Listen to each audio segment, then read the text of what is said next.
जय गुरु जी, शुक्राना गुरु जी। सारी संगत को जय गुरु जी। संगत जी, क्या आप भी किसी नादानी और अहंकार की वजह से सब कुछ खोने लग जाते हैं? तो चलिए इसी पर एक सत्संग सुनते हैं जिसमें उन्होंने इस बात को बहुत अच्छे से एक्सप्लेन किया है। ये सत्संग पूरा ज़रूर सुनिएगा, आपको बहुत अच्छे आंसर्स मिलेंगे। तो चलिए सत्संग सुनते हैं। संगत जी, मेरा नाम रोहित है। संगत जी, जब जीवन में सब कुछ अच्छा होने लगता है तो कभी कभी इंसान के अंदर अहंकार धीरे से प्रवेश कर जाता है। उसे लगता है कि यह सब तो मैं कर रहा हूँ, मेरी मेहनत है, और यही अहंकार बेवकूफ़ी की पहली सीढ़ी होती है। मेरा काम बहुत बढ़ रहा था। इसी दौरान मेरी मुलाकात कुछ ऐसे नए लोगों से हुई जो दिखने में बहुत अमीर और ऊंची पहुंच वाले थे, लेकिन उनकी नीयत साफ नहीं थी। वो मुझे गलत धंधों में, सट्टेबाजी में और शॉर्टकट से पैसा कमाने के लालच देने लगे। शुरुआत में मैं बहुत हिचकिचाया। मुझे गुरुजी की शिक्षाएं याद आई कि ईमानदारी की रोटी खाओ, लेकिन अहंकार और लालच आंखों पर पर्दा डाल चुका था। मैंने सोचा 1-2 बार करूँगा, बहुत पैसे आ जाएंगे और फिर छोड़ दूंगा, परिवार को सुख दूंगा। जब मैंने अपनी बेवकूफ़ी शुरू की, मैं भूल गया कि गुरुजी सब देख रहे हैं। मैं उन गलत लोगों की संगति में डूबता चला गया। संगत जी, मेरा बड़े मंदिर जाना छूट गया। गुरुजी का स्वरूप जो घर के मंदिर में सबसे ऊपर था, अब उस पर धूल जमने लग गई। मेरी पत्नी मुझे रोज़ समझाती थी, रोती थी, गिड़गिड़ाती थी, गुरुजी का वास्ता देती थी, लेकिन मुझ पर अहंकार का भूत सवार था। मैं अपनी पत्नी से लड़ता, बच्चों पर चिल्लाता। संगत जी, जब हम गुरुजी का हाथ छोड़कर दुनियावी गलियों में भटकते हैं तो ठोकरें सिर्फ पैर पर नहीं, रूह पर लगती है। मैं अपना जमा जमाया कारोबार उस सट्टेबाजी में लगा चुका था, और जैसे ही ऐसे कामों का अंत होता है, एक दिन सब कुछ खत्म हो जाता है। संगत जी, रातों रात मैं सड़क पर आ गया। जिन लोगों ने मुझे यह लालच दिया था वो गायब हो गए। अब मेरे सिर पर करोड़ों का कर्ज था। घर बिकने की नौबत आ गई थी। कर्जदार दरवाजे पर आकर गालियां देते थे। पुलिस के केस हो गए। संगत जी, मैं अपना मुंह छुपा कर घूमता था। मेरी पत्नी और बच्चे दाने दाने को मोहताज हो गए। संगत जी, उस अंधकार भरी रात में मैं अपने कमरे में अकेले बैठा था। टेबल पर जहर की शीशी रखी थी। मुझे लग रहा था कि अब कोई रास्ता नहीं है। मैंने अपने परिवार को बर्बाद कर दिया है। मैंने अपनी बेवकूफ़ी की वजह से हंसते खेलते घर को शमशान बना दिया है। मैंने रोते हुए उस जहर की शीशी की तरफ हाथ बढ़ाया। मुझे लगा कि मौत ही इस शर्म से आज़ादी देगी। संगत जी, तभी मेरे कमरे में गुलाबों की खुशबू आई और मैं हैरान रह गया कि मेरे कमरे की सारी खिड़की और दरवाजे बंद हैं। फिर ये खुशबू कहाँ से आ रही है? संगत जी, तभी मुझे ऐसे लगा कि गुरुजी मेरे को आशीर्वाद देने, मेरे दुखों को कम करने, मुझे ब्लेस करने आए हैं। संगत जी, उसी समय मेरी नज़र कमरे के कोने में पड़ी, जहाँ एक पुराने दराज के ऊपर धूल से सना हुआ गुरुजी महाराज का एक छोटा सा स्वरूप रखा था, जो स्वरूप मैंने खुद अपनी बेवकूफ़ी में वहाँ रख दिया था। संगत जी, मुझे ऐसे लगा कि साक्षात गुरुजी मेरे सामने बैठे हैं, मुझे अपनी प्रेजेंस फील करा रहे हैं। उसी समय मेरे हाथ से वो जहर की शीशी छूटकर गिर गई और मैं रोने लग गया कि गुरुजी, आपने तो मेरा आखिरी सहारा भी छीन लिया। अब मैं मर भी नहीं सकता। फिर मैंने गुरुजी से माफ़ी मांगी कि मैं बहुत बड़ा बेवकूफ़ हूँ, मैं अहंकारी हूँ, मैंने सब बर्बाद कर दिया है, मुझे माफ़ कर दो।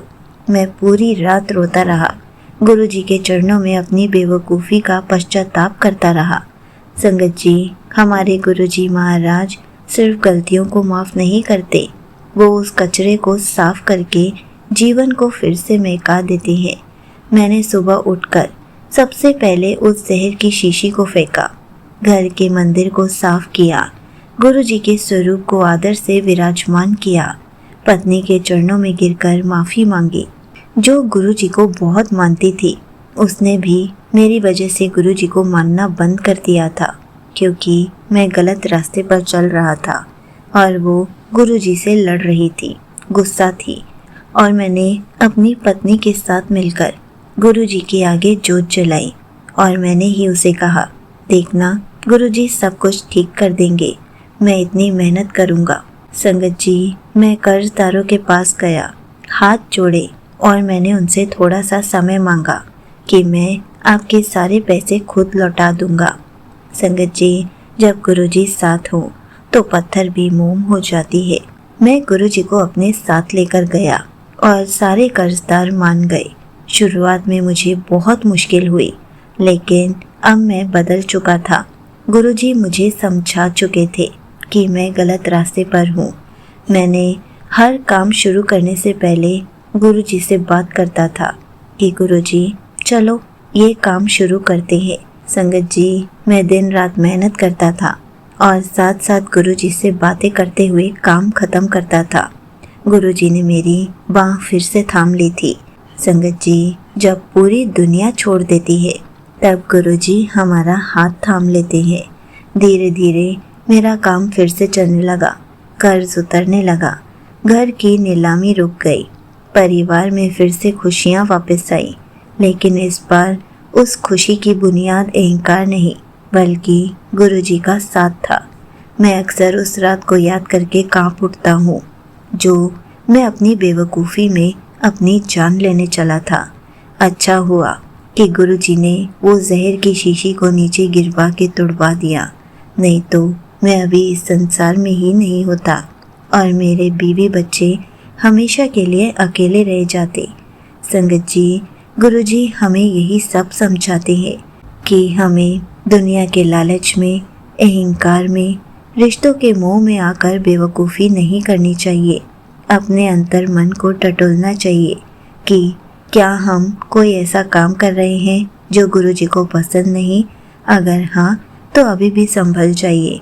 गुरुजी आपका इंतज़ार कर रहे हैं कि उनका बच्चा वापस आ जाएगा। चाहे जीवन में कितना भी अंधकार क्यों ना हो, कितना भी बड़ा कर्ज क्यों ना हो, कितनी भी बड़ी बीमारी क्यों ना हो, कभी हार मत मानिए। सिर्फ गुरुजी के चरणों में वो सब रख दीजिए जो आप भुगत रहे हैं। उसके बाद गुरुजी अपना कार्य शुरू कर देंगे। अंत में बस इतना ही कहना चाहता हूँ कि गुरुजी आपका अनंतम अनंतम शुक्राना। आपने मेरे जीवन को एक नया मोड़ दिया, मुझे सही रास्ता दिखाया। आप हर संगत के ऐसे ही अंग संग रहना और उन सबको भी नए रास्ते दिखाना। यहीं पर अंकल जी का सत्संग समाप्त होता है। संगत जी, देखा आपने, गुरुजी हमारा हाथ पकड़कर हमें कैसे सही रास्ते पर ले आते हैं। संगत जी, हम इंसान हैं, अपनी नादानी, अहंकार या दुनियावी लालच में आकर ऐसे गलत रास्ते चुन लेते हैं जिनसे हमारा या हमारे परिवार का नाश हो जाता है। लेकिन तब भी गुरुजी हमारा हाथ थामकर हमें सही रास्ते पर लेकर जाते हैं। गुरुजी हमारे पिता की तरह हमारा ख्याल रखते हैं।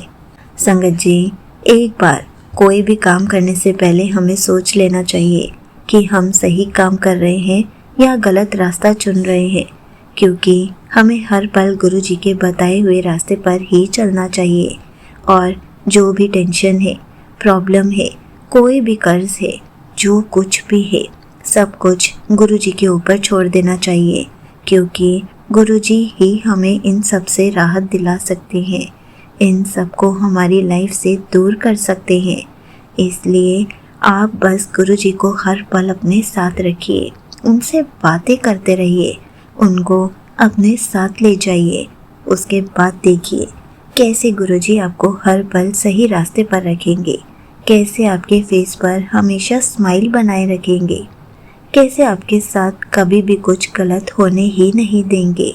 इसलिए हमें हर पल गुरुजी को अपने साथ रखना चाहिए, हर पल उनके साथ बात करते रहना चाहिए।